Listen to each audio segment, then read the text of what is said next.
JDF Amplified, building community through amplifying the voices and vision of innovative educational leaders, practitioners and learners from around South Africa.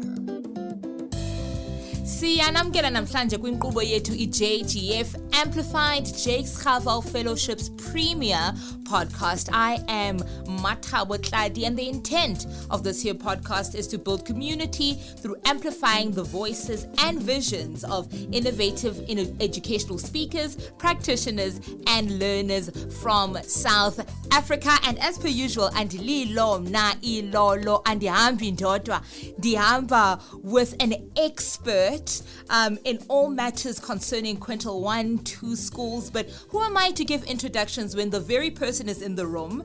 Nangamso, NomaHlubi, kunjani? Ndiyaphila mntasekhaya, unjani wena?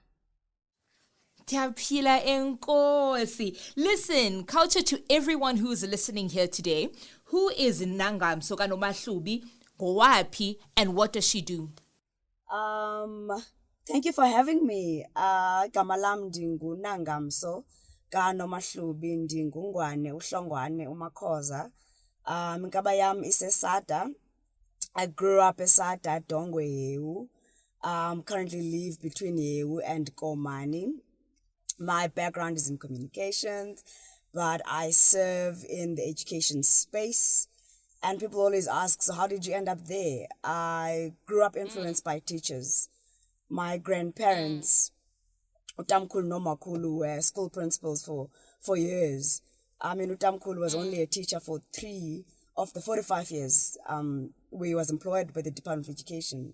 So he was a school principal throughout. You mentioned his name, where I come from, and you realize, what a legend he was. Makhulu as well, in his own right. Mama as well. Mama was a teacher for plus 35 years. So I come from a background of teachers. Abantwana betishala. So you grow up appreciating imfundo, and you see the role imfundo can play in sort of developing communities. So when I was at the University of the Free State, I through community projects ended up being a leader for one, ended up serving in the school representative council for community engagement, ended up meeting Professor Jonathan Jansen, and we worked on the University of the Free State School Support Program, where basically everything was birthed, adopting schools, working with schools, focusing on curriculum support, non-extracurricular support, and to a point where one now is at a level where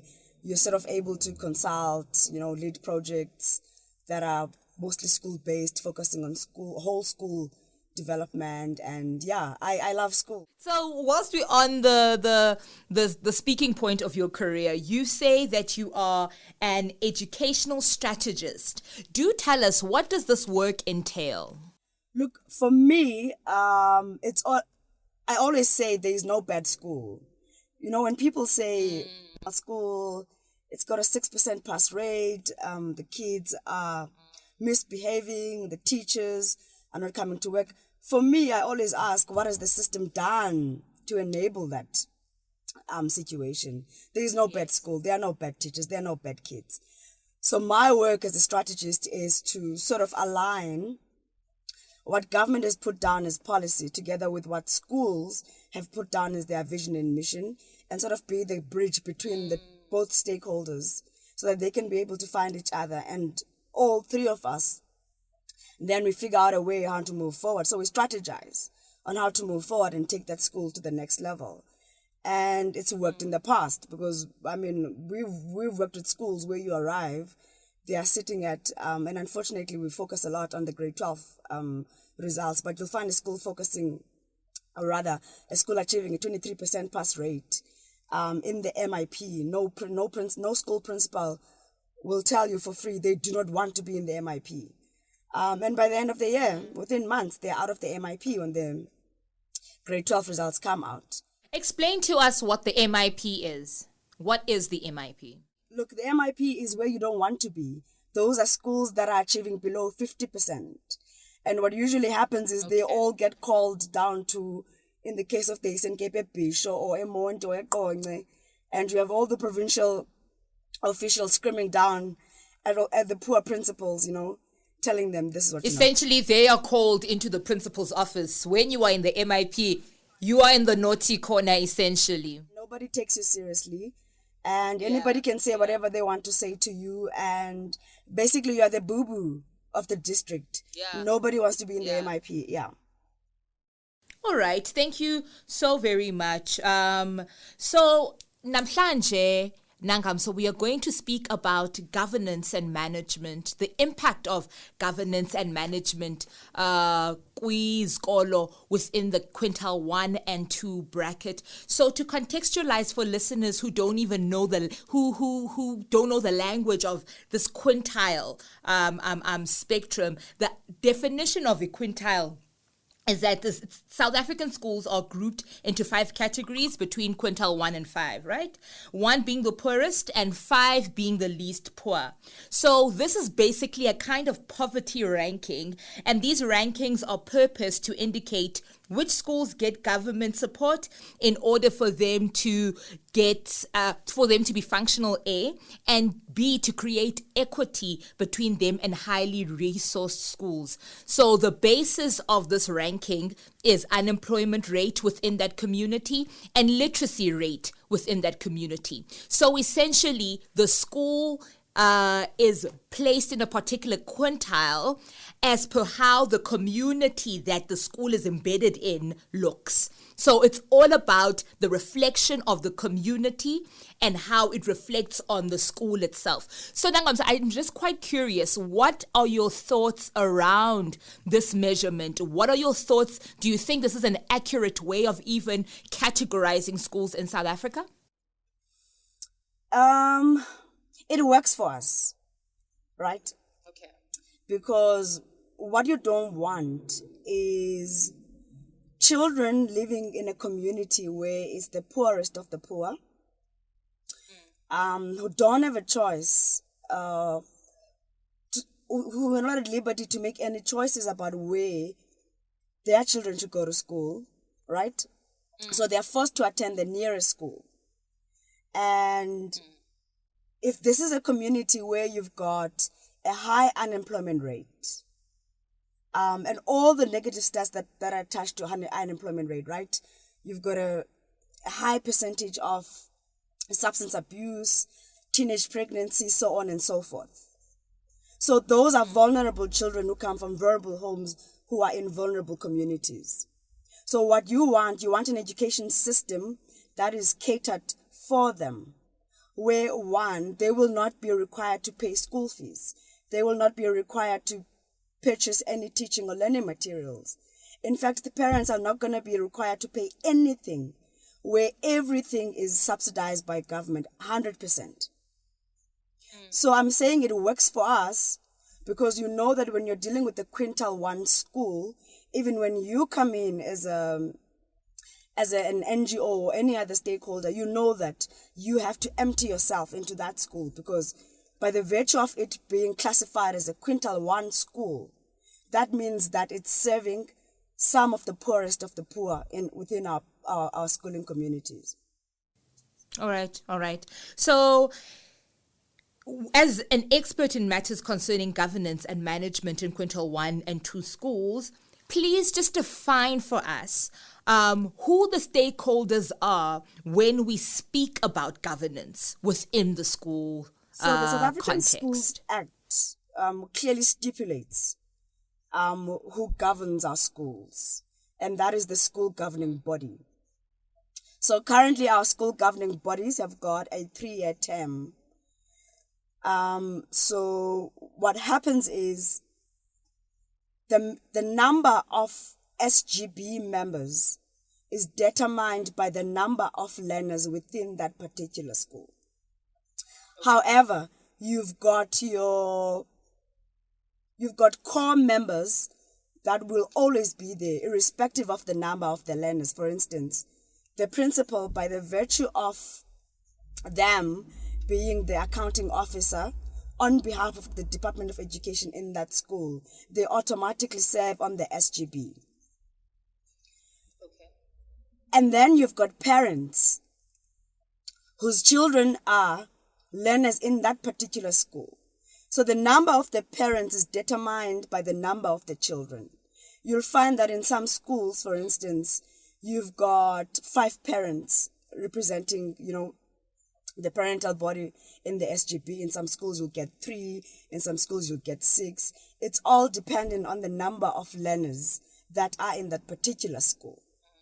And then if your school is a high school, you will have 2 learners who are representing learners via their Representative Council for Learners, RCL.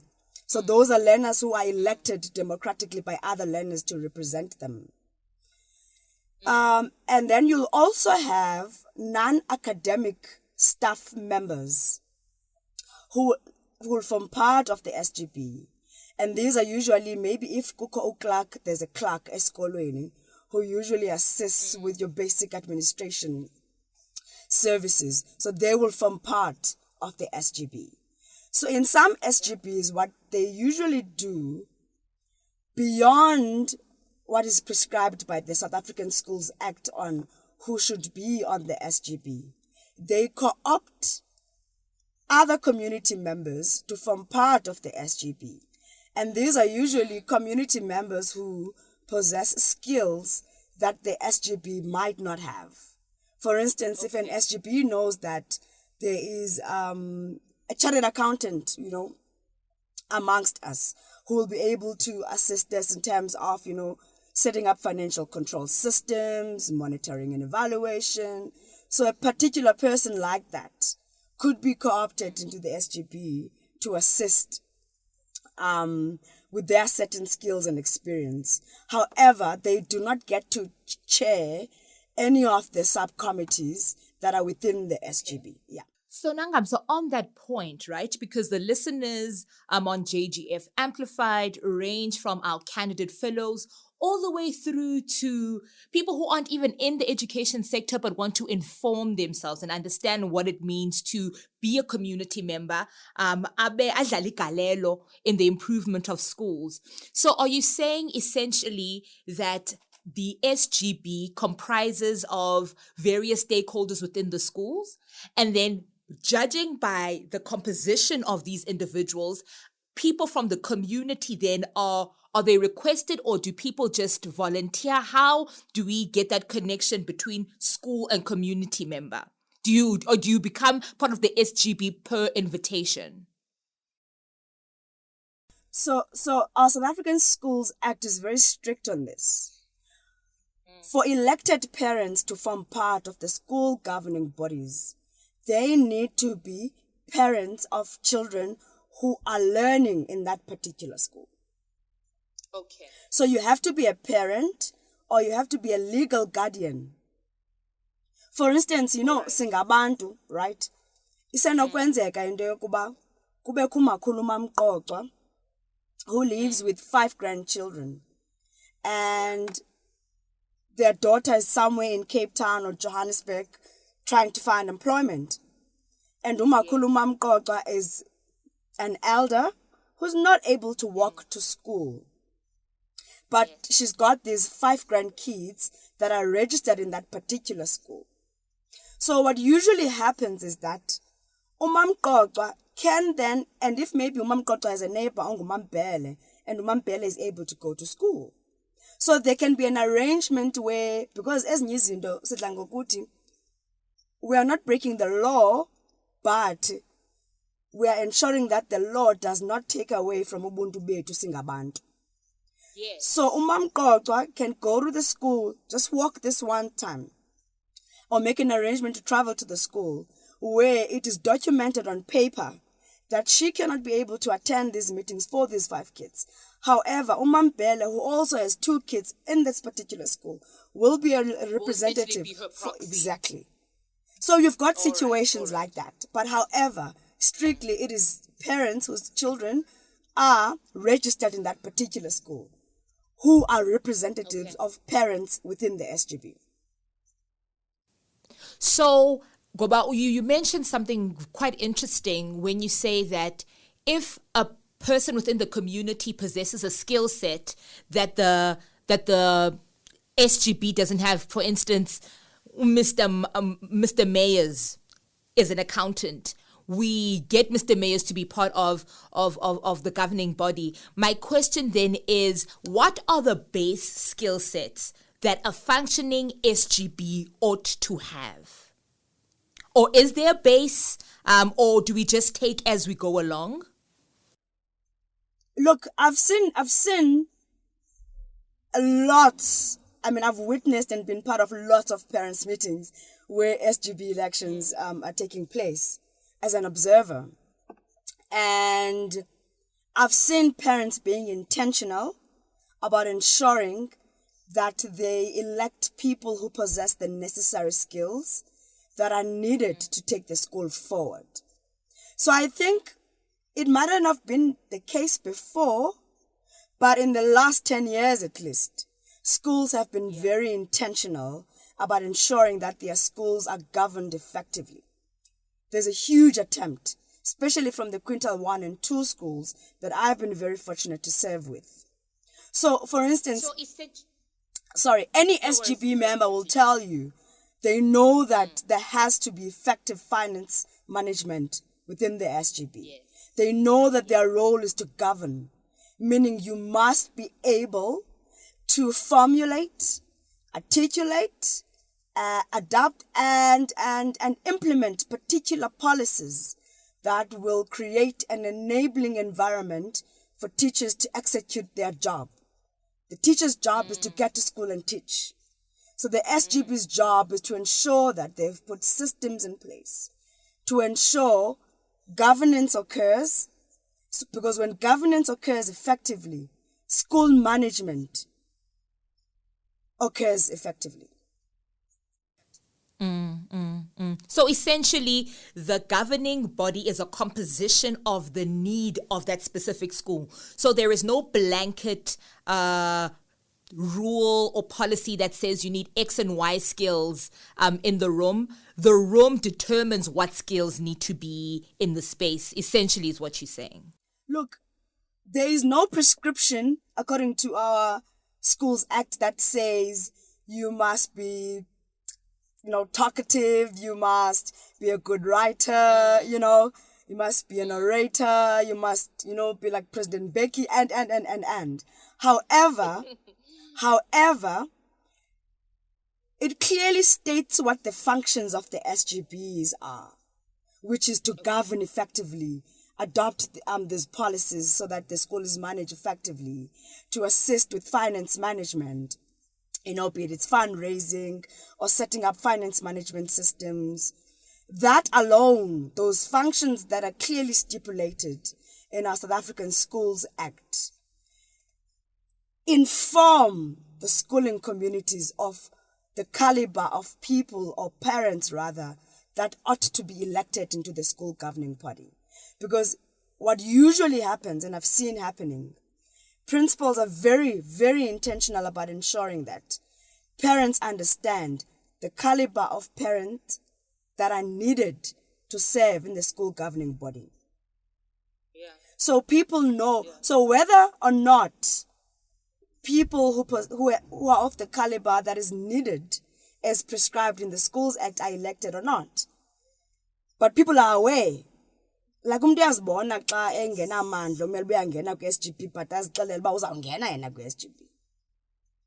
Yeah, because when the functions are read and you're like, ayindimlo, but you still continue and you insist, you are willing and you are able, then that's on you, That's on you because, all right. So there's no, so we get the fact that like the functions are clear, but we can then elect people who speak to the functions and the roles and the responsibilities, right? We have a question from our candidate fellow, Luna Salai.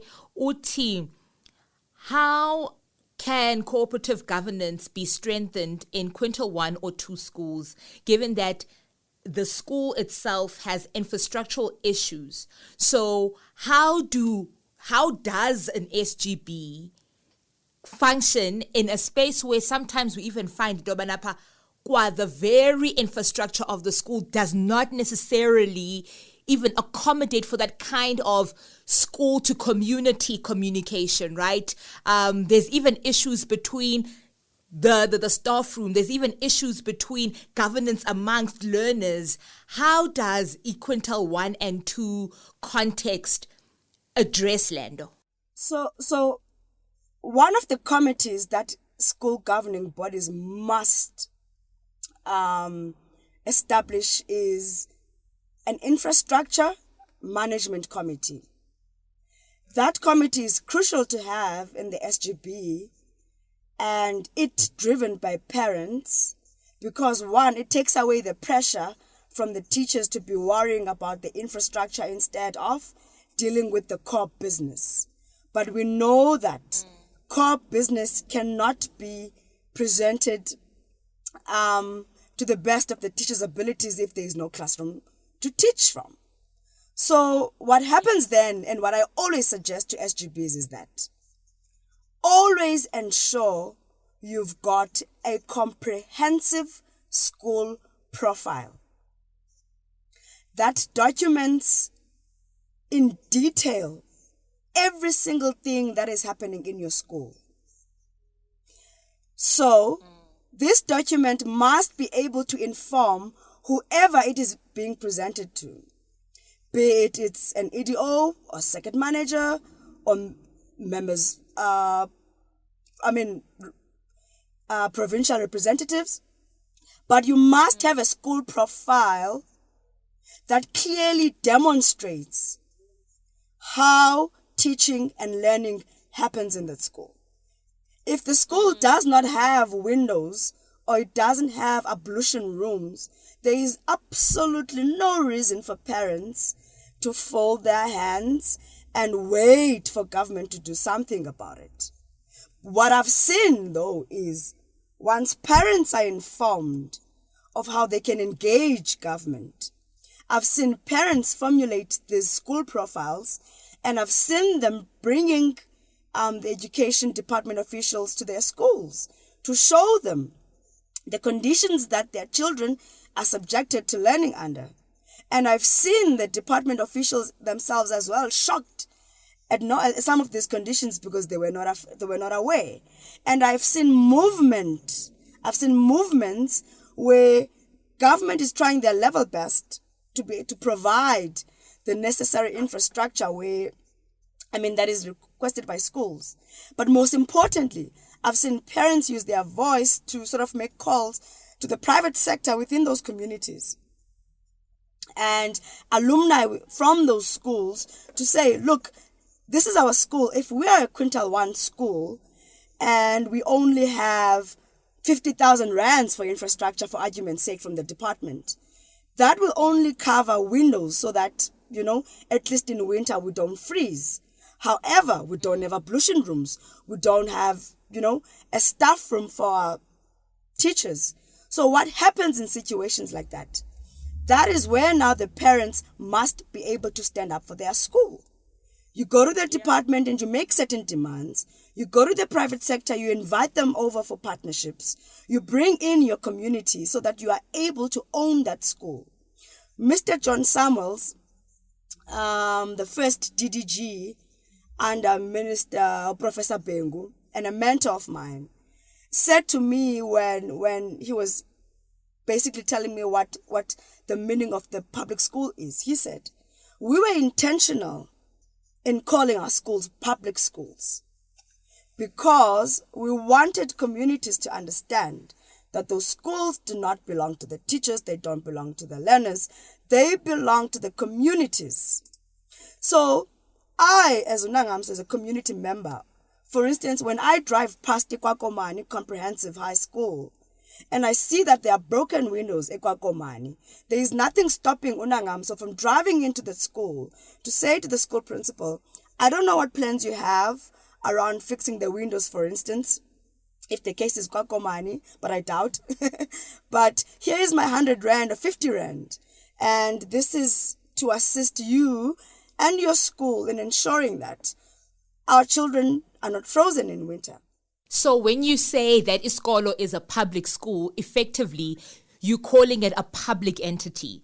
And then that means, so Umdu within the community then has every right to say, listen, this Because if we're going to say that a quintile is based on the reflection of the community, then community members can definitely say this school is not a reflection of our intention for our children. So it's not our intention for our children not to have ifestire. It's not our intention for our children not to have desks to work on.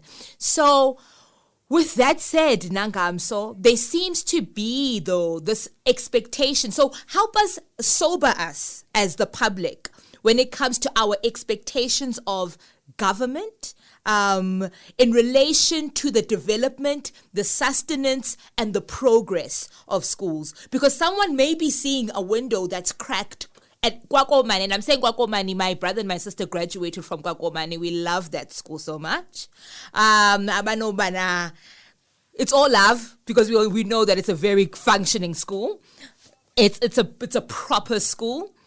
But if I do see ifestire, my first impression would be, well, the Minister of Education is not doing enough.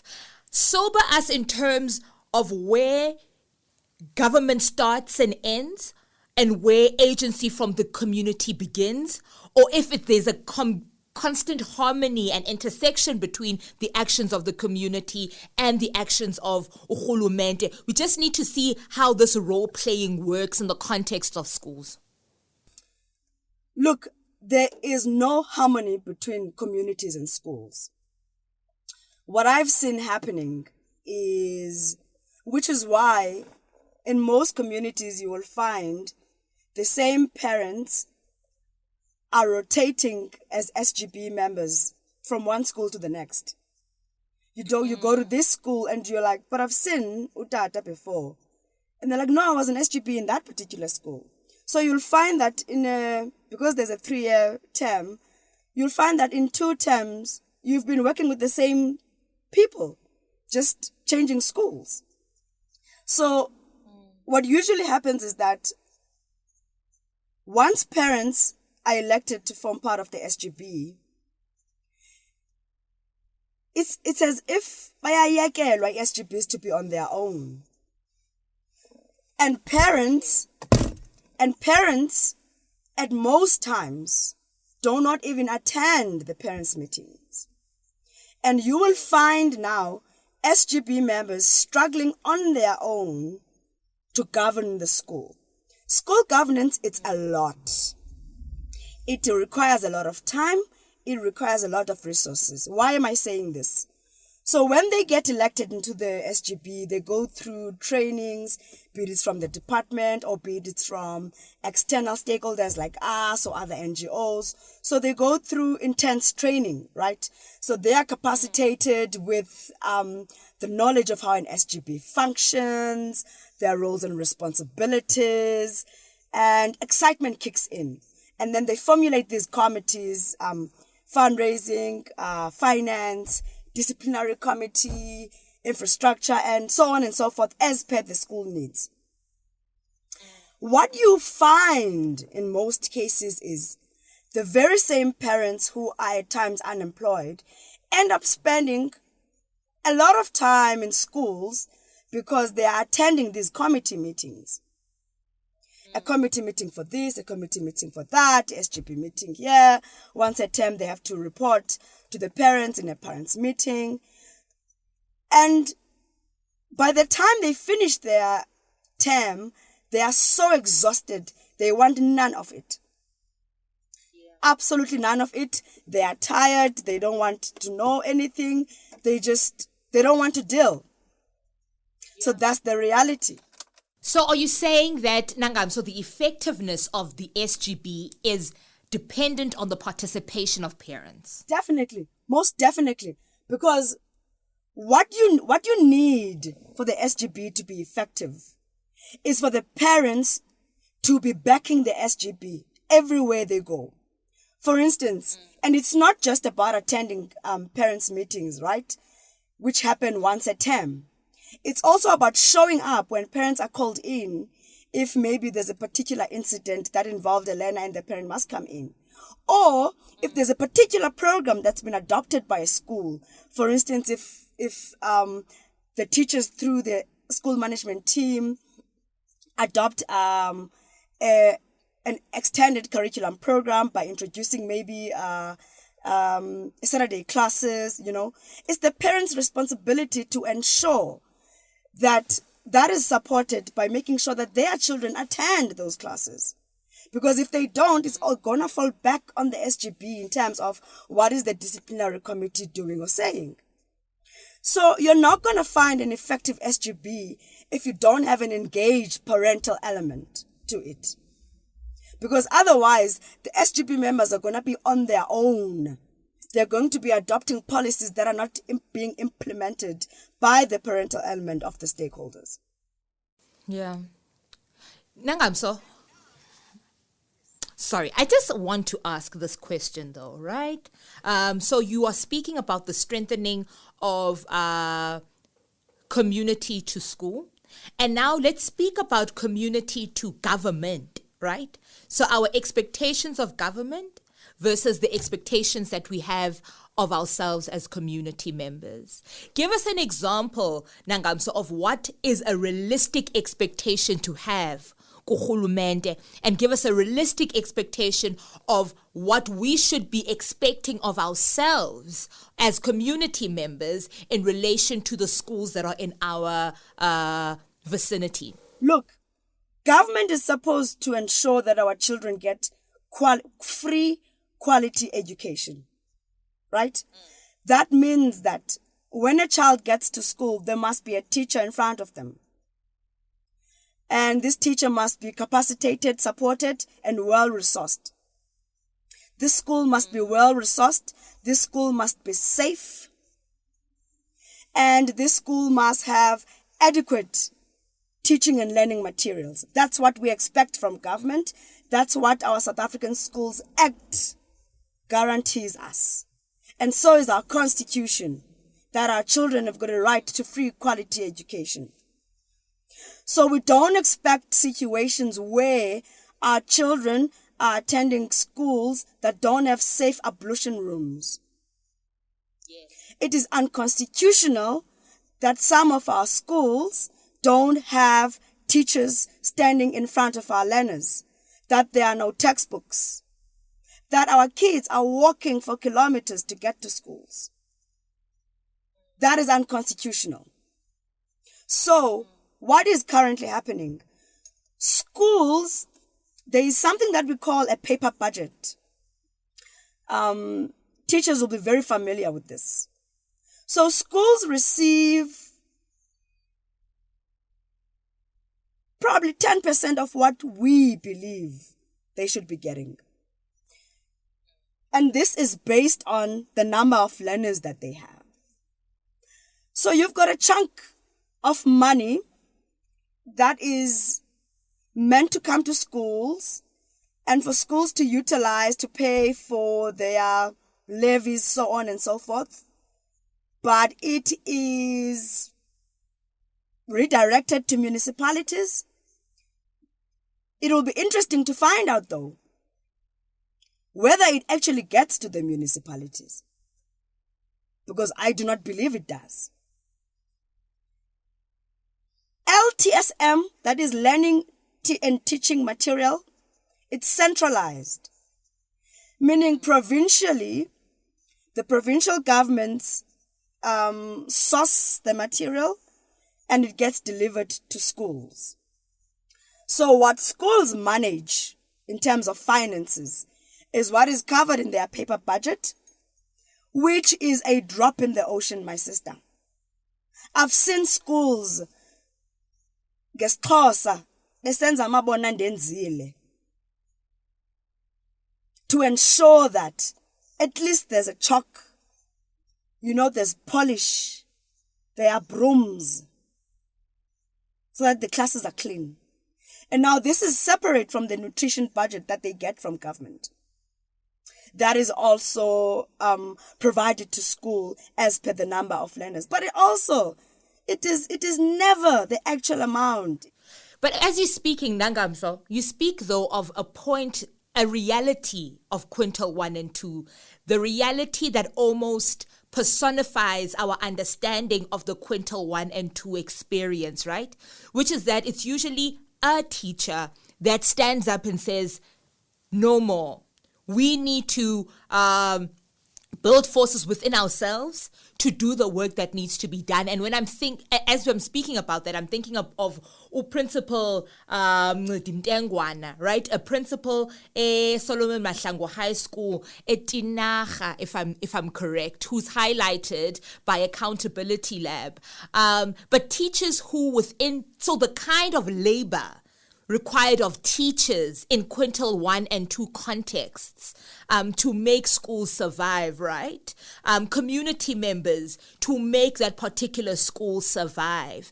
And listening, Nangamso, are candidate fellows from JGF who want to be impactful, innovative teachers who are grounded in an entrepreneurial spirit to empower their learners in their classrooms. And they get to context Quintile 1 and 2 where maybe a governing body, Nangamso, like what you're saying, we're just doing it for the sake of.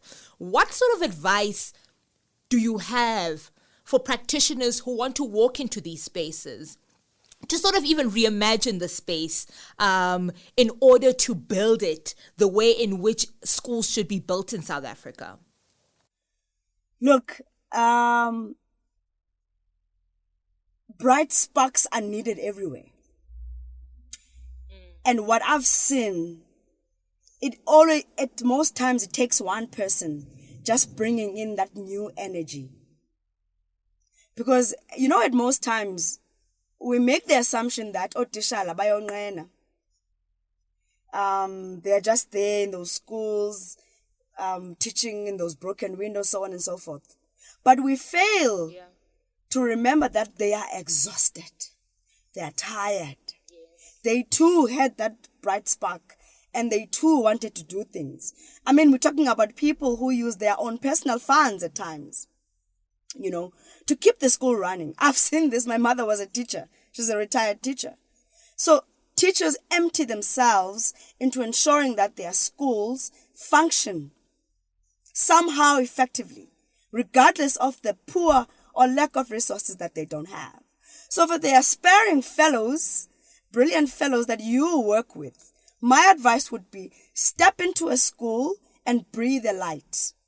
Find out from them, the teachers who have been at the school, what is it that they have tried their level best to do and maybe could not succeed, and what hindered, that journey, so that they can bring in support to ensure that whatever it is that hindered that journey is sort of removed and that the school is able to achieve that particular goal.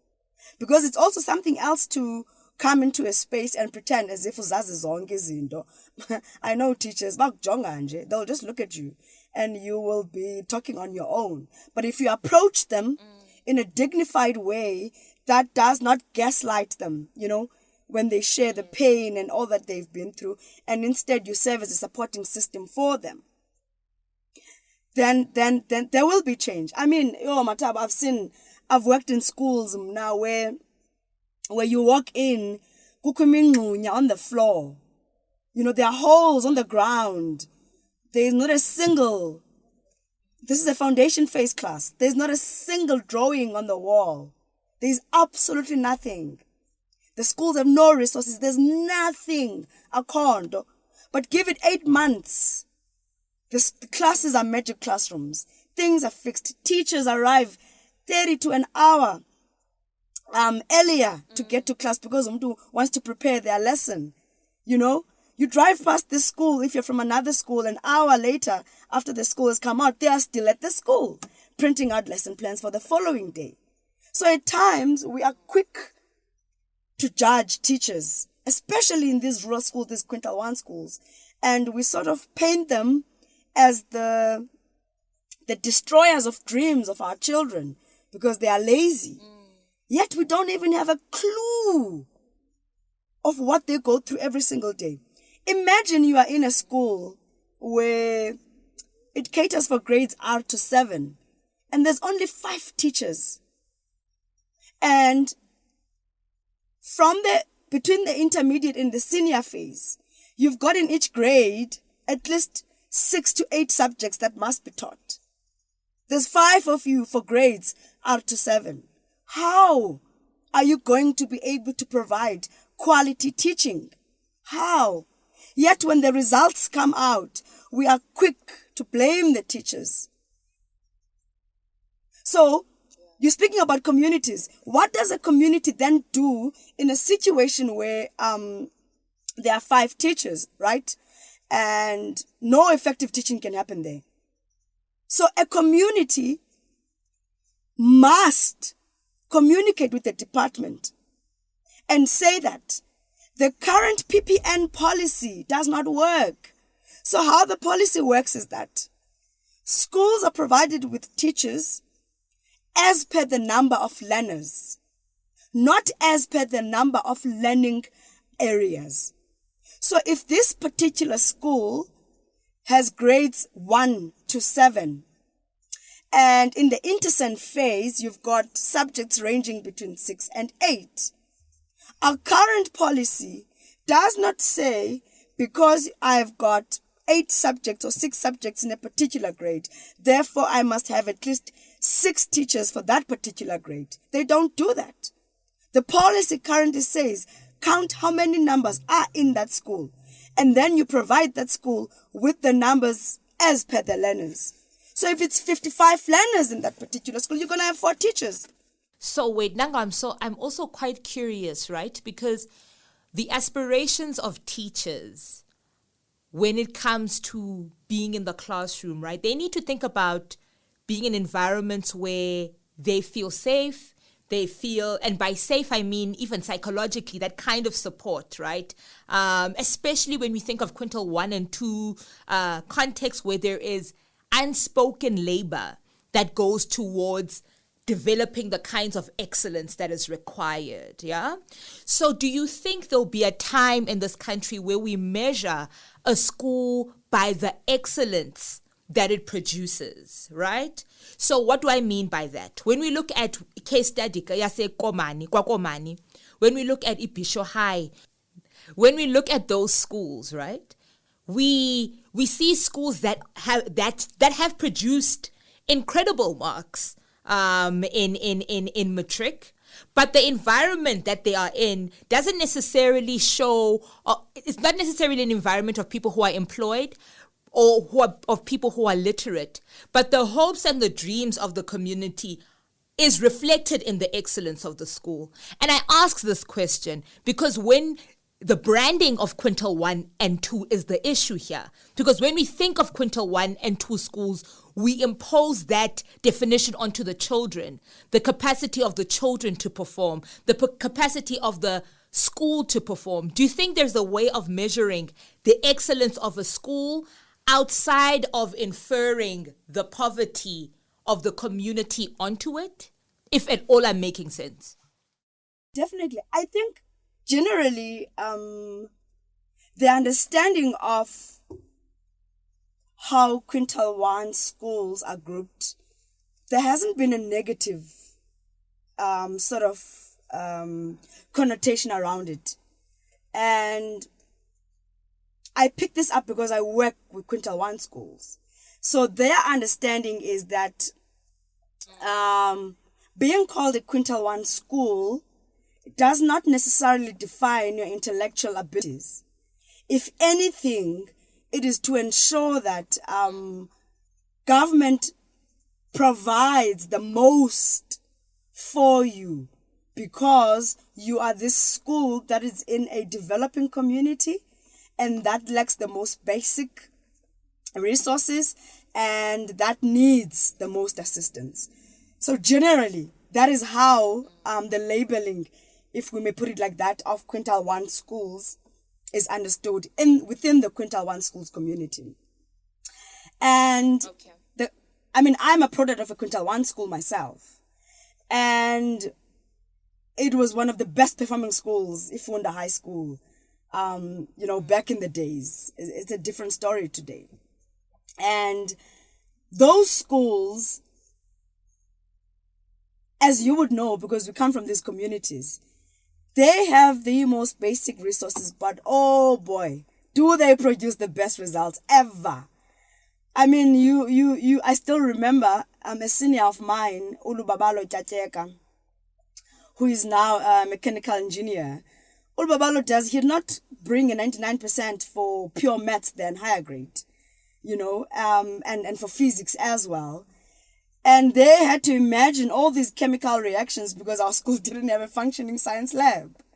But still, somebody, and this is not to say because we celebrate giants like Olubabalo Tjatjeka, we are sort of in denial about the damage that is caused on our intellectual, capabilities because there are no resources in place to enable us to perform, to the best of our abilities because government has not provided what's due to us. So I guess somebody said, and something interesting, a colleague, and said, attending Quintile 1 schools is traumatic.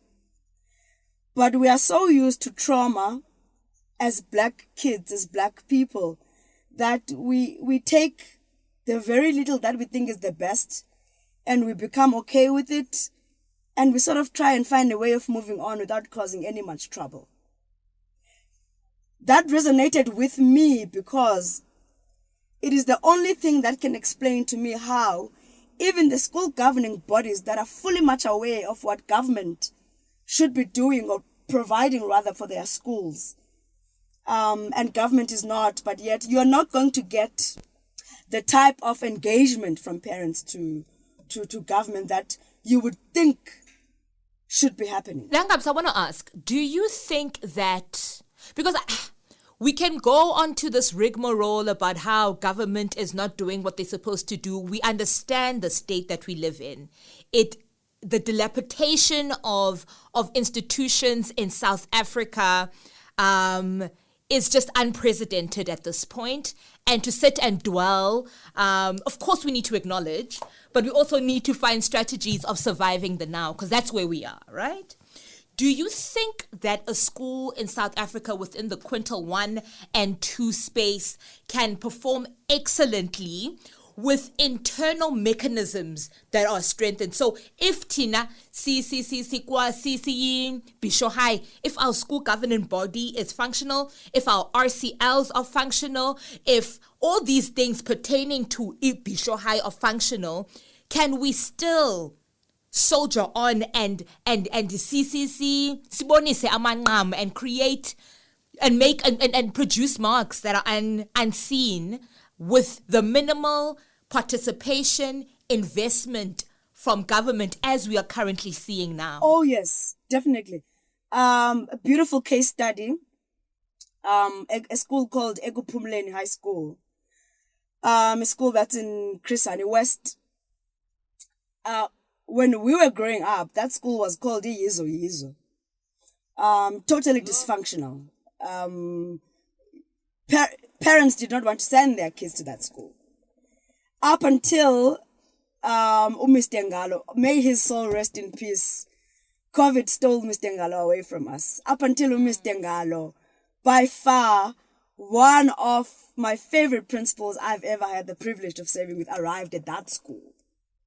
So here's a school that had fewer learners, fewer teachers, no resources at all. And the first thing Mr. Ngalo did was to change school culture, because you have to start there as a principal. School culture. What is the culture of this school? Singobani. And for one term, he introduced the meaning of punctuality. What does it mean to be on time for the parent, for the teacher, for the meal server? Because he always said, if we show up at the time where we are supposed to show up and do what we are supposed to do, or for the people we are supposed to do it for or to, at the end of the day, we are going to achieve what we want to achieve. Today, let me tell you today, that school is one of the prides of the Eastern Cape Department of Education. They had no resources. And together, by just focusing on time management. And when the kids started producing the results, obviously parents see change and then they want to bring in their learners. Then their numbers started increasing and then they get more teachers. I don't know how many extra classrooms they've had to build. As a result of this, as early as February, you'll get that school sitting with thousands of applications from parents as far as Komani wanting to take their children to AAU because this school that was totally nothing and had nothing. One school principal arrived with a vision and introduced a new school culture that was adopted by the parents, was adopted by the principals. And I always laugh and say, we must not say it was adopted by the learners. It was imposed on the poor learners, but they rolled with it. The pride we have as the people of Edongwe, of that school. You see umntana waseKuphumleni dressed in their school uniform. You cannot help but roll your window down and you want to greet them and ask them what their name, what grade are they doing, and you wish them all the best. Because that school, in the midst of the poverty that we have at Dongwe, that school continues to put our name on the map. Currently, one of their alumni students and one of our alumni in Nsika Yesizwe Fellowship is reading for his master's in mechatronics in the United Kingdom. That is Ekuphumleni High School. May Mr. Ngalo's soul continue to rest in peace. So I hope this answers your question. It really does. There's also, it really does, Nangamso. There's also another leader I want to mention here. He's crazy, and I hope you can have him. You can chat with him sometime. He's a madman. He loves kids. He loves school. He's to one school, Ixolilizwe. Within a space of 6 months, into one of the best performing schools in Amatole East District. That is Mr. Buching. He sings all the time. You'll find him singing everywhere. Where he is and he's a school principal, kids sing. There is a way in which he uses our culture, our indigenous knowledge systems, to introduce a culture of excellence within schooling communities. So when people ask me these things, I say, I as Nangamso, I can be able to share them with you because I've seen them happening in schools. But go to those schools. I will take you to those schools where I have seen principals who arrived in schools where you could not even call it a school. And you see these people engaging their colleagues on structural change and how to run a school as a center of academic excellence, and how that influences how these villages or locations are run. Those schools are here in the Eastern Cape.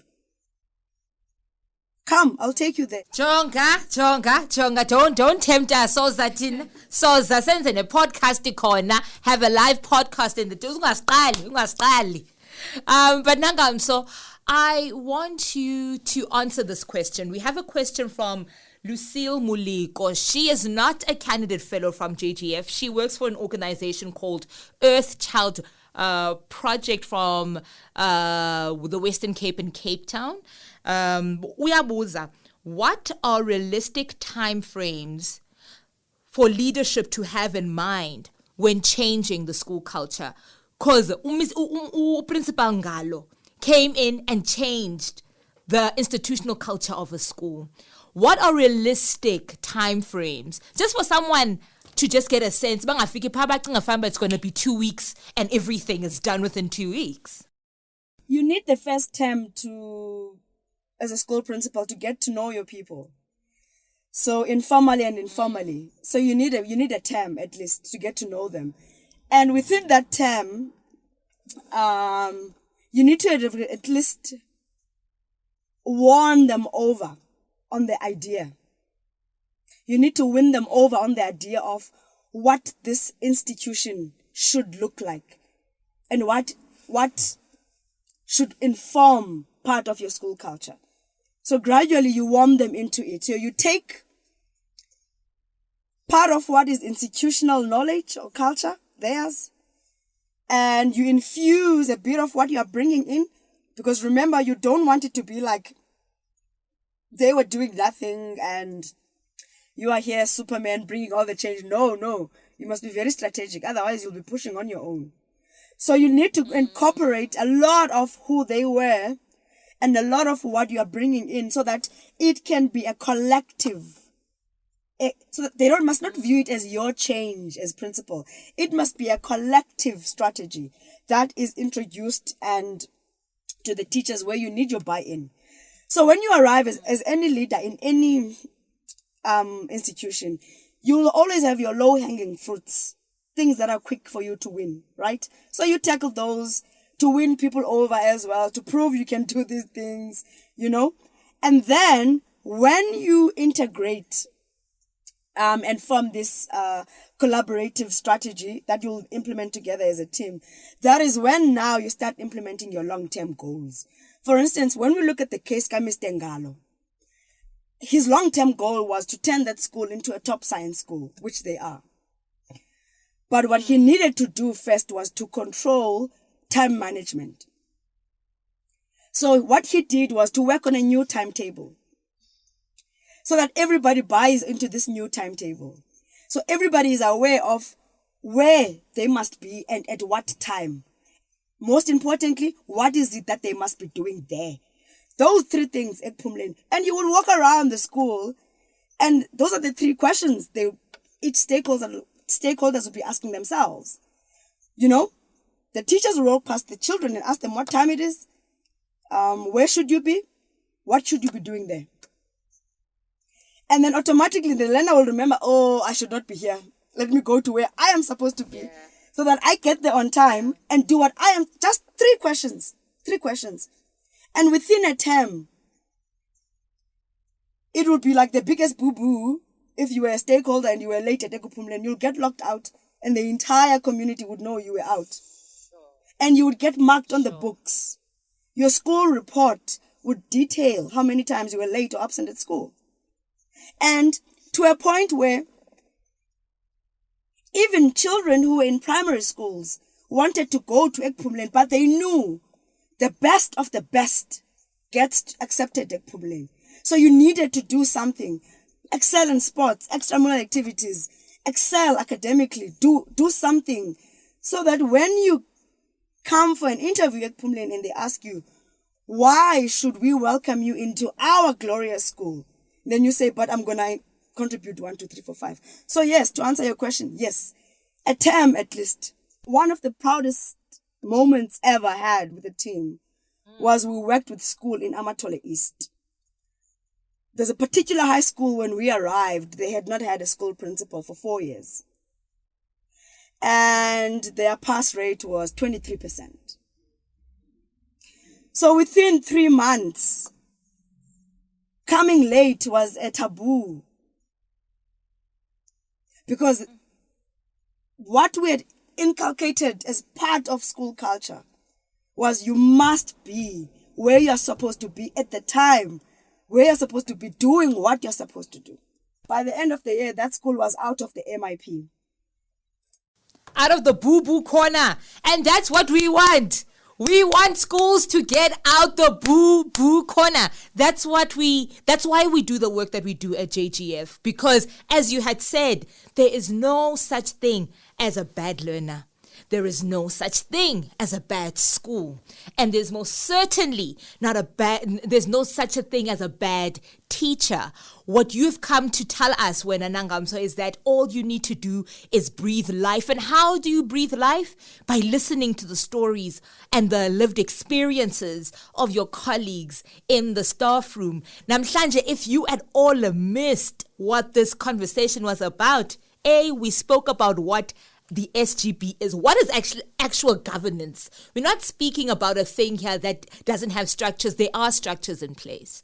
We talked about what the functions of those structures are. We spoke about how schools are transformed by individuals with conviction and a vision. And we, on top of that, had a score of examples of individuals who have come into a space and said, you know what, this is my low-hanging fruit. And namhlanje, based on the incredible wisdom that Nangamso has come to share with us, I ask you, the JGF candidate fellow, I ask you, the community member, and I ask you, the individual who is also part of this circle of educators, this professional circle of excellence, what is your low-hanging fruit for 2022? How are you affecting change? And you can tell us all about this on our social media pages. On Facebook, we are Jakes Chavau Fellowship. On LinkedIn, Jakes Chavau Fellowship. YouTube as well, Jakes Chavau Fellowship. On Twitter, we are at JG Fellowship. And on Instagram, it is Jakes_Chavau_Fellowship. Anytime you hear me get these social media handles wrong, just know that my producer Utuli is not with me. But because Utuli is here today, I will get them right, all right? Nangamso amazwi akho okugqibela to all our listeners. Someone is asking, Yabana Nangamso, I hear you, you're speaking to teachers, and viva to the teachers. I'm just a person who wants to contribute. I'm a community member. I'm not a parent, but I want to affect change esikolweni. Please give me advice as to how to go about this. Drive into a school, walk into a school, knock at the principal's office and ask them, what can I do to help you? Ask them that. What can I do to help you? Because they are alone. They are alone. You'll find that at times they don't even need money. Maybe they need somebody to come and motivate their learners. Somebody who's going to say, I come from this school, from this background. I made it, guys. Ebunzimeni. Today I am standing tall. Reach out to your former schools, guys. Abantu abakhulele ezilokishini, ezifama, ezilalini naphi na. Reach out to your schools. Establish alumni associations. Support, mentor a child. Offer yourself. Because at most of the times, all these children need is somebody on the other side to say, hey, hang in there. I was there now and I made it. It wasn't easy, but I made it. So reach out to a school. Reach out. Enkosi kakhulu Nangamso, that is the word of advice Nangamso is giving to you, community member. But because we are affecting change, more in particular, we want to transform schools in Quintile 1 and 2 context. Nangamso, a word to our candidate fellows who may be feeling overwhelmed at the journey ahead. How are your words empowering them today? What are your words of wisdom to them? Firstly, I am just so proud of them for the journey that they have traveled to get here. So proud of them and just so excited for them to be in this space. And that there's this thing we have, those of us who serve in the education space. City education in a bag. It has that bag. And once that bug catches you, it's over for you. So always ensure that that bug is okay. And even at times, we also get those times where things don't work out. Programs don't run smoothly as you would wish. You go to sleep crying, you go to sleep upset. But because that bug is there and that bug knows it needs us to get up and serve, because kukumtane matakeni who depends on me showing up. Nurture that bug, and with time, things start making sense. Personally, when I see my children reading for master's programs abroad, and I remember that these are kids I met in grade 7 and 8, and now badala, Twasisi Nancy Kofu. If I had known then what I know now, what this feeling would be like, I would have never complained. I would have never complained about the tears I cried. I would have never complained, because now I see it was worth it, and we have not even started serving. So go out there, keep that bug alive, and it will be worth it. It will be worth it. Thank you so much. Who are you on social media? How do people get in contact with you? On Twitter, I am at NomaHlubi. On Instagram, I am at NomaHlubi. I'm taking a break from the other ones. It's good to detox. I'm detoxing. Nangamso, Siyabulela. Makwande mntasekhaya, thank you so much for your time. Thank you for your wisdom. I feel recharged. I feel so motivated. You have yourself a lovely 2022. Jabulela betunana papayini, and come to the Eastern Cape, guys. Come to the Eastern Cape and let's work together. Jonga makwande makwenzeke sipha. Bye guys. Bye.